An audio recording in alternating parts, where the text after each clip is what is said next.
Congolais, unis par le sang, unis dans l'effort pour l'indépendance. Le trésor de nos frères, de nos gourmets, et pour nos morts, pour le réprimer les langues, dans le bec au peuple ardent, pour la mer, pour le tyran, un pays pour nos garants, dans la paix, citoyens, entonner, l'hymne sacré de votre solidarité. Saluer, dans les mains de votre souveraineté. Congo, ton béni, Congo, des aïeux, Congo, au pays, Congo, bien-aimé, Congo, nous peuples ensemble nous assurerons d'un bonheur, tant de joie et de soleil, tant de joie. Flat Eden Mac 20, un cadre d'accueil multifonctionnel, vous offre une terrasse pour votre divertissement, un verre à prendre dans un cadre bien conçu et toujours l'idéal, un restaurant tenu par le plus grand cordon bleu du pays. Il est permis à tout le monde de manger, mais bien manger.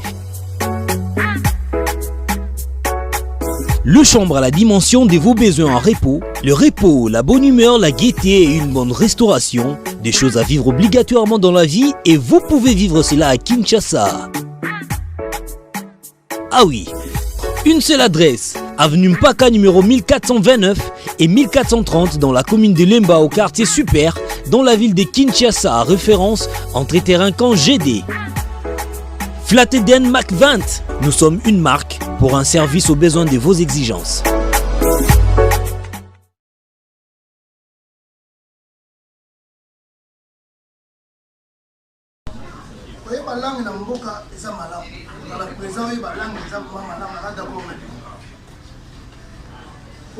La police, papier, signé papier pour mon Moussa Villa le bras du chinois, mais autant que chinois a bien voté, que comme le chinois a bien voté.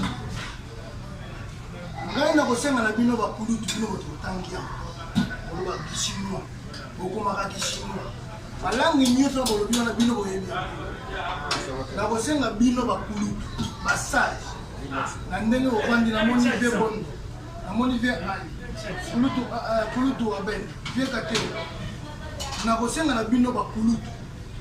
Passage bokamba biso lisusu komema biso inane bino kodirige biso na kolaka biso nzela nini ndenge tokotambola mpona ngai na kosenga na bino ezala bongo makanisi na ngai na ndenge yo lobi kolutu soki opetolaki chinois awa bajeremi batangaka babianaka jeremi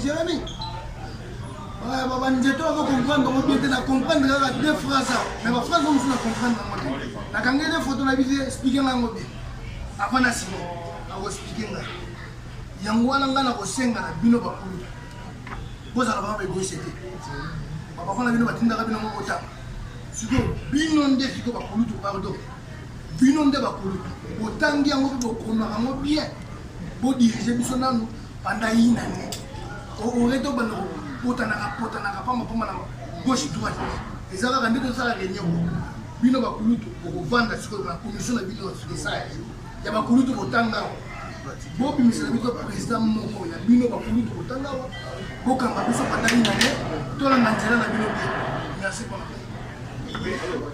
ndeko Fabrice pour la modification de la loi électorale. Ce qui est vrai, s'il y a une modification, papa Ben c'est pour trouver terrain d'entente. Tout ce qu'on va faire, la communauté semble coexister. Donc en termes de réunion, quoi. Je ne sais pas si c'était des réunions parce que ça fait un temps que je faisais plus partie. Donc il y a eu de gens qui parlaient à gauche, à droite. Alors il fallait chercher la partie réunion à Bamouande. Ils ont voulu en fait j'ai parlé avec lui. Donc ils ont voulu rassembler les gens. pour que makele les hommes à la gauche, à droite, et Zalali se sautait quoi. Il y a moi bazouaki, baluki, kosala texte moko, et réunir et kogi pour pema baïda bakilo ceci comme moko. Donc ça c'était d'abord ce que je fais. Moi personnellement je ne vois pas d'inconvénient dans ça parce que sur les années au moko et ça dit que les gens discutaient à gauche, à droite pour éviter qu'il y ait des discussions. C'est le Koana dire qu'il fallait consulter gauche, droite. Bon, je ne sais pas, ça c'est moi. Et puis, c'est la première des choses que je voulais dire. La deuxième, c'est quoi? Jusque là, j'ai évité le peu de temps que je peux faire ici. J'ai remarqué que c'est comme si on aura beaucoup plus. Donc, on peut avancer d'un pas et puis que les autres sont pour la cima, on avance d'un pas et puis on recule encore.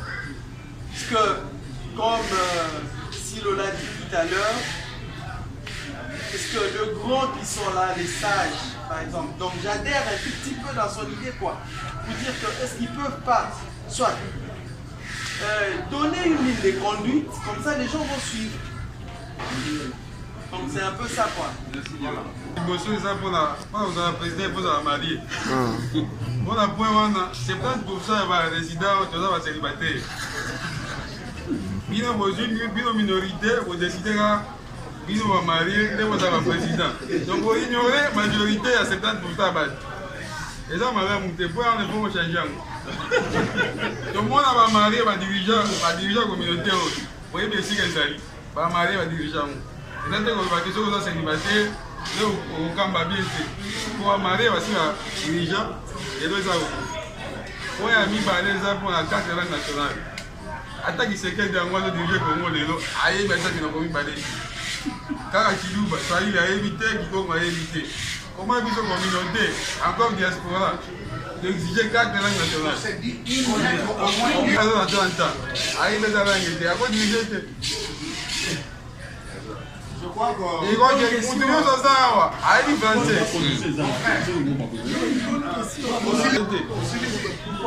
Si il y a une réunion au Salemi, si le président n'a plus à Congo accueilli quelque part, alors on ne va jamais naturellement Bakotana. Il doit parler quand même à Kolo Bapé nationalité, il doit parler en français parce que ça le la langue officielle dans Mboka Nabiso.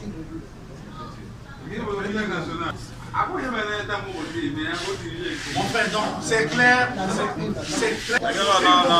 S'il vous plaît, Total Liboso, évitons les réunions derrière. Papa Chérif, s'il vous plaît, avançons.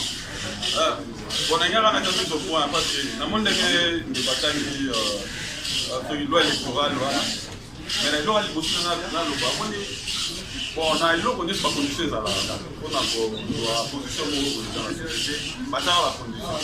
Mais la conduire, on a remarqué. On a marié, mais la monnaie, problème, il y a même certaines valeurs. Il n'y a personne. Donc la personne fait. Parce que, aujourd'hui, ça on a dit 4 là, on a 3000 quoi. Mais il faut le connaître comment il se comporte comment dans la société, dans notre société. Il doit être exemplaire. On ne doit pas. C'est l'électorat qui qualifiera la personne. Non. Donc c'est pourquoi il faut tenir compte de notre des mères, soit du valeur. Ces messieurs-là, comment ils dans notre société, comment ils se comportent. On a trouvé au Kambabiso, à la condition de nous sommes les personnes à problème de filet. Comme on est là, chacun peut avoir ses défauts. Par exemple, donc on ne rejette pas l'idée de Papa Serge, mais nous devons connaître que non, ça a été déjà traité. Parce que aujourd'hui même, c'est parce que au moment où nous avons organisé les réunions pour finaliser ma campagne, beaucoup de gens ne venaient pas dans les mais on peut condamner peu partout. Wanzo, a vie, a business. Donc ce n'est pas tout le monde à quoi on parle de la vie à l'époque, tout autant aligné, parce qu'il y a même des gens qui disent ça, ça nous dérange un peu. Aussi, si ma caméra autant est important. Donc on ne rejette pas l'idée, mais je crois que c'est important. Et n'oublions pas que même dans la statut, ça a été toujours dit. L'Assemblée générale, il est en pouvoir. Vous allez nommer un président. Sauf que l'Assemblée générale est la société. L'Assemblée générale est en mesure, en pleine réunion, ça dit réunion extraordinaire, on va essayer de parler de ça. Donc, les gens le voient même dans la région, communauté, ils ont un mon côté ou bien mon côté à la communauté. La communauté est entendue à plus. Donc, vous avez le droit, il y a pour décider sur qu'est-ce que vous voulez, parce que de mon côté, hasard, au-dessus, il y a mon opinion. La communauté est à tous les idées données. D'ailleurs, moi, retard, pour excuser dans mon pied, dans plus de moi retard, mais la monnaie, pourquoi qui est toujours pour on parle des belles histoires. Il faut d'abord, nous posons une question pour expliquer d'abord pourquoi pour ça pourquoi qui nous a mis l'élection. Il faut pas que tu vas bailler, on va s'avancer dans la vie vraiment qui m'a vendu quelque part. Alors il y avait une loi électorale, par changer par rapport à Bassage. Bassage, par exemple, doit changer sans côté l'Assemblée générale. Or, il fallait expliquer pas qu'il fallait mettre en témoin. Parce que la communauté est vraiment tant révélée. Par réunion, on s'en a été, et puis on a capté d'ailleurs la maille. Mais pour les questions avancées, et tout établi, le droit mourir dans plus simple, tout le monde, tous les Congolais pour adhérer à l'élection.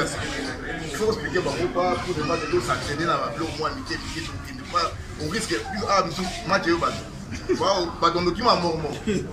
Donc, tout un peu bref, dans les Cambos de ça, donc, tout mettre d'accord avec tous les bateaux, il faut tout avancer. Surtout, il y a lobby, il y a Zongisi, il célibataire, il y a lobby, il faut célibataire en côte. Donc, vous voyez, donc, la conclusion normale, tout avancer. Il bien quoi, tu vois qui est en haut, toi léger, toi léger, loi électorale des Alaga. Parce que ma caméra qui m'a payé. Je dis que vie, tant que dans la communauté, ma réunion ça la maraté, parce que la loi moro boye, pour payer sa opinion, son là, ça a postulé. C'est ça. On va légèrement ma caméra payé la 4 heures. À part la liste dans il est compliqué, mais nous sommes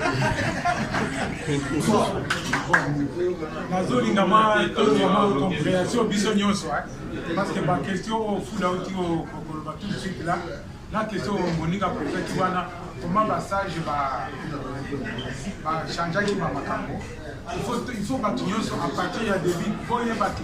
Pourquoi d'abord tout ça la région parce qu'il y a eu une sorte de malaise dans la communauté, mais tout le monde a essayé pour arranger ma campagne. C'est là que le monde est allégé, malgré qu'il il ne faudrait pas que vraiment il y ait un candidat. Et comme ici, statut, mais comprenez, situation est autres, la sur la pointe, tout ça, il faut tout avancer, et puis, ça, il y a comment on a unité à Congolais. Dès que vous avez la bataille, je crois que tout le monde, il y a parce que tous dans la bombe d'espace, ils ont des langues, alors comprenez ça comme ça. Et ça, la quelques lois, Bassage, normal, ils sont permis, il y a pour ça les lois. Ils ont continuer parce que bloquer ces allées, vous avez vu. L'élection, il fallait que ça le depuis Kala, mais il y a eu toujours des réseaux ici qui ont ça l'élection. Parce que dans le texte, il y a fini d'être au stade d'élection. Il faut que tu comprendre le local. Si tu comprends tu peux avancer, et puis tu comprends que ça sera très bien. Et puis la communauté, on sera vraiment unie pour moi côté de ça. Bonsoir. C'est Timothée. Je ne sais pas si ma question était déjà posée. Parce qu'il vraiment dit que l'élection, ce sera pour les 14 juillet. J'ai une petite préoccupation. Je demande ici. Jusqu'à le 7, il n'y a pas encore de candidats. Maintenant, si jusqu'à les 14, il n'y en a plus, quelles sont les probabilités que la loi électorale préfère le pouvoir pour ça? Ce n'est pas candidat à ça. Tosuka, parce qu'on va dire qu'au bout de 2014, élection. Et qui jusque-là, il n'y a pas de candidature au déposer. À moins que. Non, mais les dates, c'est pas encore. C'est du 7. Pour les candidatures, c'est comme ça. Du 7 au 10. Dans le bas, des fois, la candidature, il faut après la déjà peut déposer la candidature. Là, il y a le communauté. S'il vous plaît, papa. Dans par rapport à l'Étoman, je crois que le shérif, Serge Balogué, on doit connaître la personne où vous votez, j'ai trouvé ça vraiment important. Mais le temps que vous nous avez donné, du 7 au 10, il va déposer. Et puis, je ne sais pas quand est-ce qu'on va publier leur nom. Puis les 14 marmots, les qui n'a vote. Est-ce qu'on sera dans moins d'une semaine connaître qui voter? Est-ce que vous pourrez? Ça, c'est juste une proposition. Pourriez-vous nous donner un peu de temps qu'on sache, on va voter, mouton, voter. Parce que quelqu'un peut on est aux Awa, puis il y a même juste au monde égal, juste au bout de la gare d'intérêt, tu vas congolais. Donc, je dirais la vérité, mon frère, j'ai jamais su qu'il était congolais. Parce qu'à chaque fois que je le vois en route, c'est beaucoup plus Swahili, Bora que j'entends. Donc tu vois un peu. Mais j'apprends aujourd'hui que c'est un Congolais. Tu vois. Donc on a popé ça tout le temps. C'est un peu dans ce sens-là. C'est ça ma préoccupation. Je crois que moi je ne suis pas là pour répondre. Et tu as dit les 10 donc on a presque 4 jours pour combattre les campagnes. Ami, je fais le voir les pas battre tout dans le cadre de l'espace, il y a on a un candidat, on a une vidéo à se présenter, on a publié mon groupe. Comme ça, on a publié mon groupe, comme ça, on a dit cette vidéo, on a eu projet, on a eu. Dans le cadre de la groupe, cette vidéo, on a eu. alimaki mpe ndenge basage yango bakulutu na biso via bn va likulutu bondo bakulutu nde bavandi place batangaki chinois mpe bakomaki chinois ekozala malamu basage bamema biso nano inane te kitoko proposition basage bamema biso inane président bamema biso inane ekozala malamu bayeba kotia mouvement na mulongo mpona bayeba élection ya nsima ekozala ndenge nini panda inene bango nzela ya wana. Il y a silo, c'est un peu sage. Hein? Pourquoi? Donc, les autres qui sont encore la conscience. Dengue to tika bino, c'est l'homme dengue, entre parenthèses. Parce que, voyant que y a pas bino, to kenda la bino, mais to tika. Je vois que cause la bien, peut-être si ceux qui te causent la attends au consensus, que peut-être temps, ou bien tu aurais eu le temps, ou bien tu sais un indication pour moi. Et cause la bien comme ça, biso paye, conscience de biso, elle a quand même un peu libéré. Que notre salle du Cambo, tu peux parler qui va continuer. Mais tu vois bien que Toko, ça, que nous, tu discuter un peu sur ça, tu débattre si c'est possible avec l'Assemblée. Si c'est possible, comme ça on va s'entendre.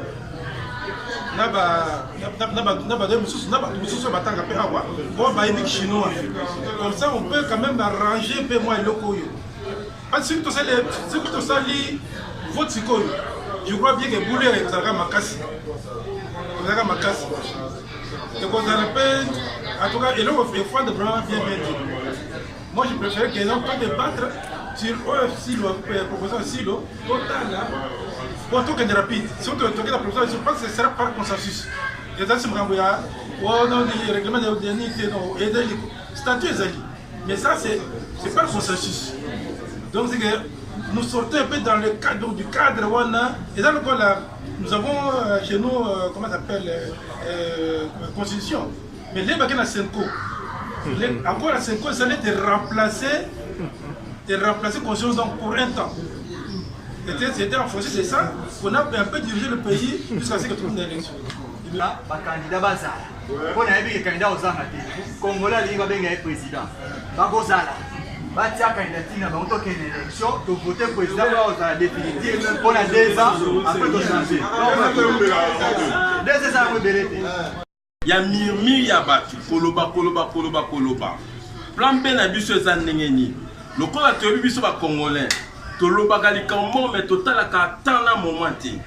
Et koyi ko arriver, jour yango makambo nyonso to tenye to sala esalami te. Ba condition ba président esimbi te. To muta se présenter te. À ce moment-là, pour nangai, nayebi ke ya Benaza, papa Liazali, Venike Sazali, bango ba ko zwa biso ko pendant une année. Pendant une année, il y a préparation morale dans biso. Que pendant préparation morale dans biso, que tout résiste à tout dans la réunion, tout yo capote, banani tromilenge la kokena pour la président au kamba biso. Moi, je pense que l'idée n'a rien à ajouter. Yango. On est en train de très bien parler. Nous, tout le monde dans sa proposition, mais on n'évolue pas. Moi, je propose ceci. Prenez un papier, un stylo, prenez les amendements déjà. Tout ce qu'ils ont dit, la ministre a parlé, il y a au cas où il y aura vacances, il y a ma candidature. Moutazadi. La proposition, comme on les assemblées de l'État. On voit, on passe, on a proposé ma bureau. Il y a des propositions qui ont été émises ici. Mais nous tous, amendons-les s'il faut inclure avec ce que vous avez fait. On les fait, on évolue parce que le problème 21h. Le fait de l'air, ouais, bien. C'est ce que j'ai dit.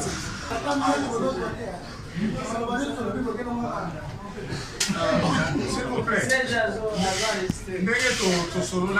je crois que les choses sont très claires.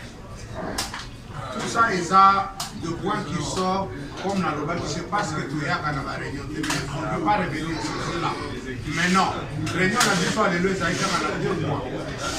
Bien sûr, les points qui sont donnés, moi, je ne peux pas m'intercaler aux points donnés. Les sages sont là. Ma point de vue, la réunion, parce que c'est moi qui avais eu l'initiative de sa réunion parce que ce n'est pas la première fois qu'on a béni sa réunion, ça fait des années. Alors,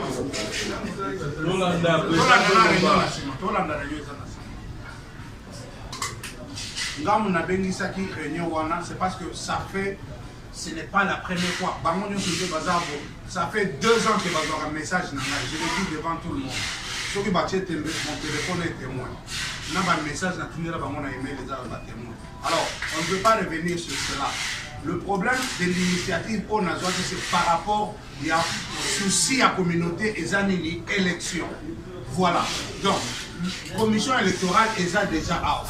Ce que l'Assemblée générale va décider, je le répète encore, ils sont là. Alors, comme tu présentais Bango, Balobi que l'élection est le 14, maintenant tu vas les conçus sur Baboui, les 14 ans, moi, soyons expéditifs. Qu'est-ce que, dès que ma proposition, pardon? Il y a le 14, on a dit c'est bon. Le 14, il y a 5 ans pour c'est là.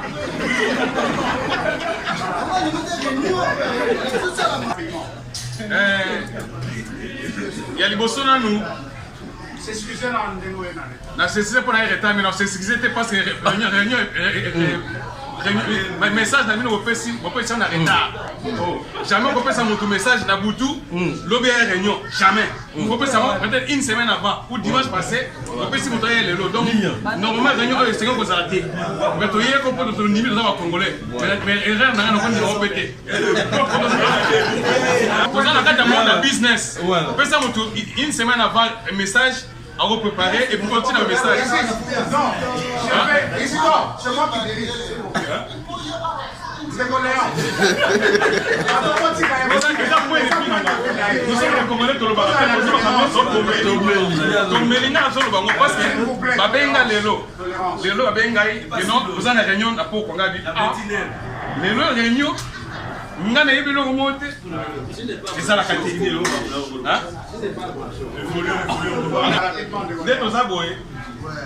nous avons même pas un tiers à Congolais au Tupandia. Il y a beaucoup de Congolais on va même sous-informé pour la réunion à l'élo. Sauf que les bandes au côté de Bilamba, ils étaient bien là. Alors, pour la élection, dans le CP là, tout ça la lettre ou tout ça, toute l'invitation, tout le capé place. Dimanche Oyo, c'est presque les approches. Pour Nanga, non, pour Nanga, toute l'invitation, tout pour dimanche à le 21. Vous allez mieux. Merci. Voilà, un point Oyo. Je donne la parole au sage. Je ne sais pas si vous pouvez concerter. Vous se concerter, vous avez un mot à dire parce que le temps passe aussi. On ne peut pas être éternisé. Voilà, il y a une mention. Je ne sais pas les sages, est-ce que vous pouvez vous retirer même pendant... Assez à proposer. Nous sommes ballants. Joie papier n'a bic. C'est ça. Beaucoup de chefs. Joie à iPad. Téléphone peut comment problème de technologie. Non. Pardon. Vous comprenez important. Pardon. Aussi la défense. Si la montre de Silo. Le problème autour du bateau de ça. Oui ou non. Amandé. Mais le pain aussi, ça qui est là.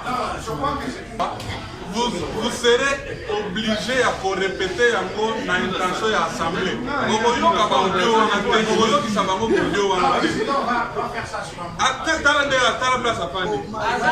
Président, pardon. Ma belle bibliothèque est HLD. Est-ce qu'il faut dans le 21e siècle, nous avons et en même temps, mon frère, nous avons sucré. C'est vrai.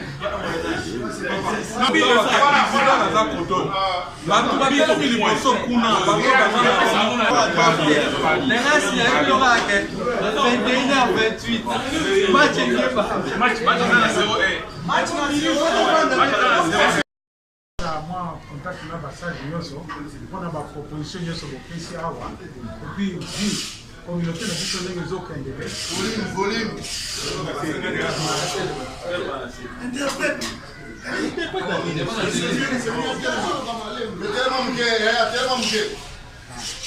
On a essayé de peser les pour et les contre. On a ma proposition au PC qui awa. Il y a deux propositions et des candidats. Pour ceux qui n'ont pas réunion, c'était juste pour représenter le comité à l'élection. Et puis, on a eu une élection. Alors, puisque tout le monde est vu, ma cambo est dans la communauté na bino, na biso, bino moko omoni que moi cohésion, moi faut dans la carte. Alors nous on a décidé ceci. On dit que tout ça la macamba rapidement dans une semaine. Sur le Canada l'élection, sur le Biboye, tout fait sa passage dans pour arranger le macambo. Amour wana tous autres sango bomoko. Et ils ont 5 biso to yana bariwa. Et puis tu décidé boye. Macambo élection, tu resala, tu reçois un temps pour te préparer pour que nous soyons dans la communauté pour tous autres ça bon niveau entre biso na biso pas. Alors on a décidé que tu continuer dans musala wana bon travail nani ya nini pour aller côté passage comité toziango le 1er décembre tu reçois l'élection. Pendant tout ce temps nani message va diriger communauté na biso. Nani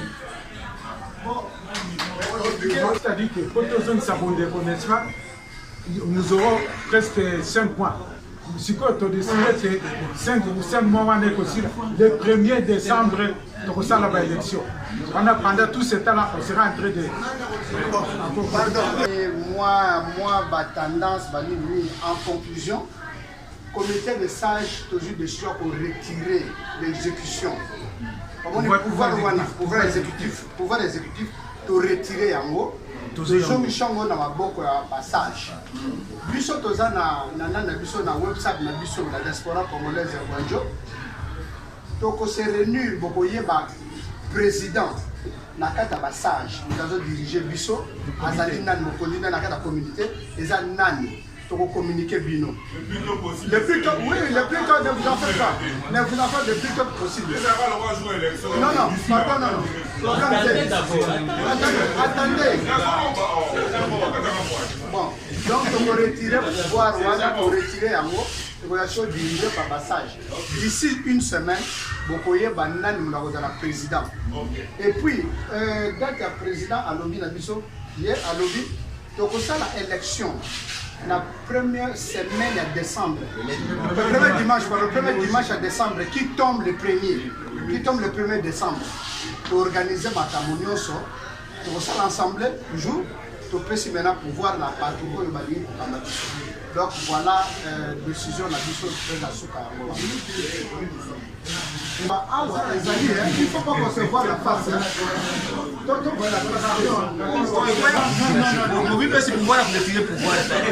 faut être dans la statue pour voir qu'à cas de vacances de pouvoir, il y a des sages et ça, on pouvoir pendant l'électionné pendant l'État.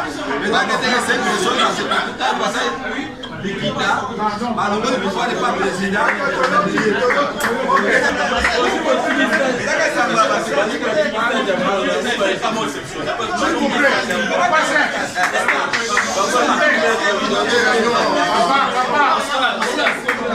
S'il vous plaît, je crois que c'est tout le monde est quand même d'accord parce que c'est l'idée que Batou appelle ça Kiwana. S'il vous plaît, pour tout bien dans la laïcité. Non, les sages sont là, Bango Bazawana. Comme les sages ont dit que Bakopé Sabiso, la personne ou à la représentante à Bango a gérer la communauté. Non, s'il vous plaît. Non, négociez-les, soyons matières, s'il vous plaît. Donc, on fait ceci, ne vous en faites pas tous à la connecter. Quand les sages vont nous amener Moutouaza président à Bangoana, moi j'annonce déjà à la communauté, je vais faire remise et reprise automatique naïe et la charge de la communauté sera la tête de Moutouba Koponana. Je vous avertis déjà cela. Donc on a omis la tête. Non. Vous comprenez?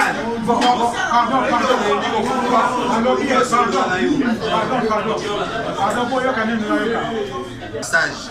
On proposait que, par exemple, les périodes transitoires, et pour un passage, et ça, on m'a bêté. Mais le code de l'Assemblée générale, et c'est bien décision de vos yeux pour aller à l'Assemblée pour voter en haut. Voilà, les bases d'accord, ça ne va pas pendant 5 mois. Voilà, les bases d'accord. Je crois que la majorité de la vote, ça du vote. Soki bobibolanda congolais bose perdre kaka bango babimisi ido kaka bango batie mokulu bokumba makambo o peuple balandaka peuple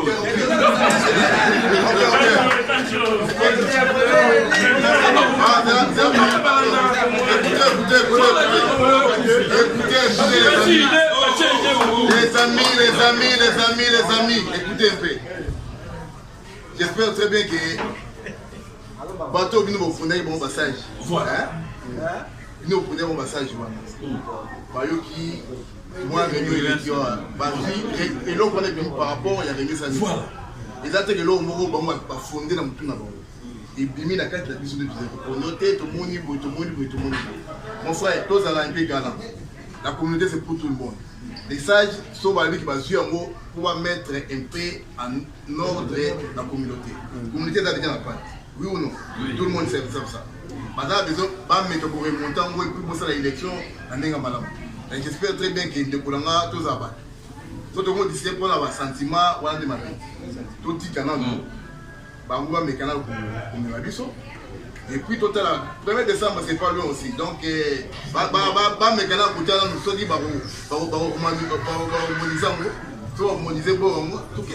la communauté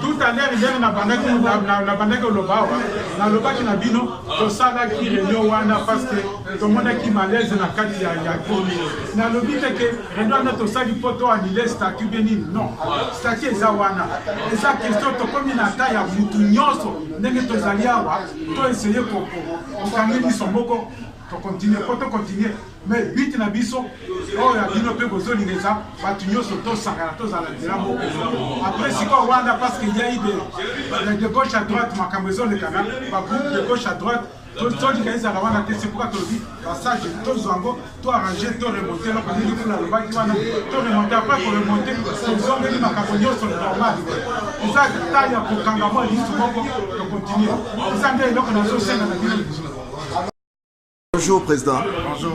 Oui, tu as assisté à la réunion de la communauté.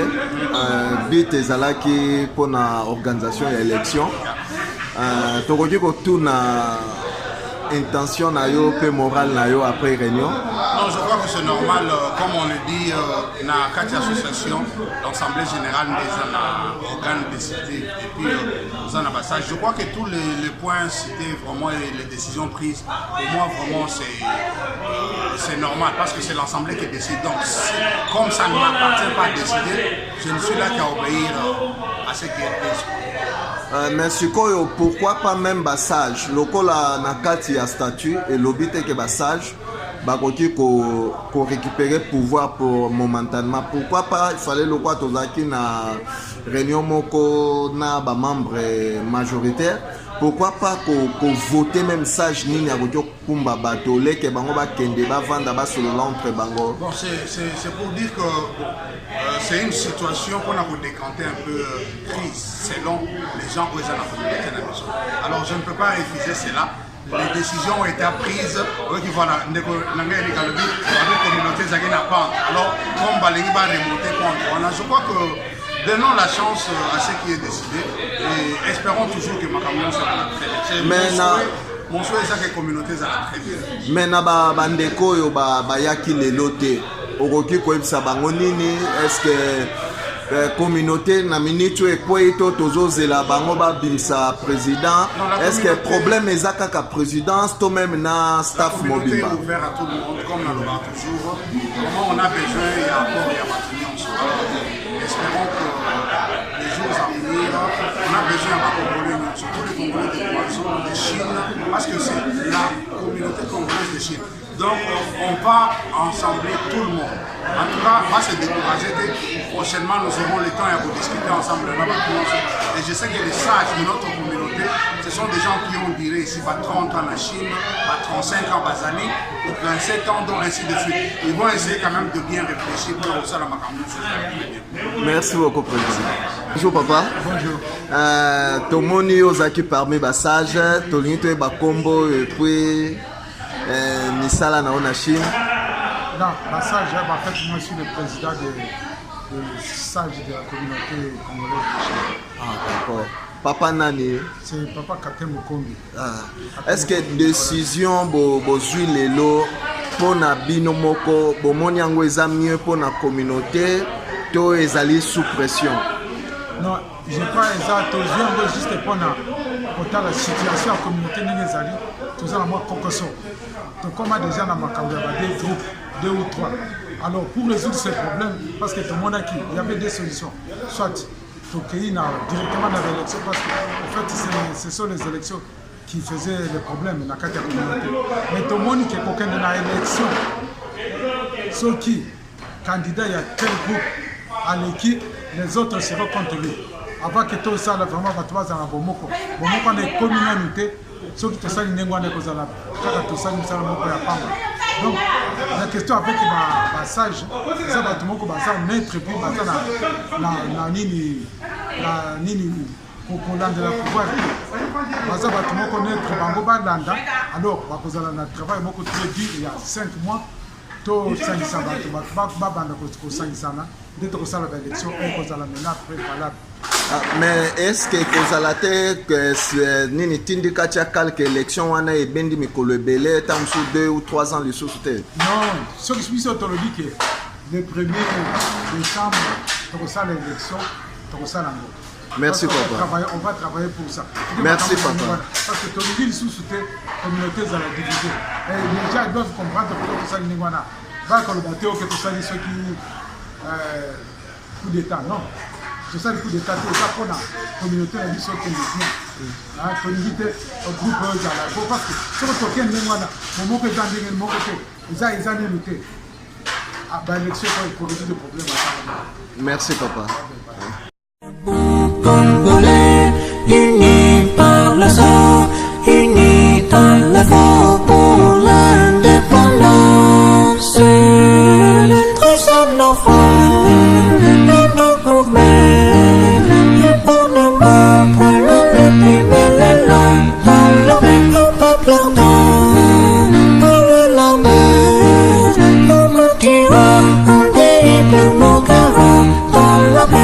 citoyen, entonné, l'hymne sacré de votre solidarité.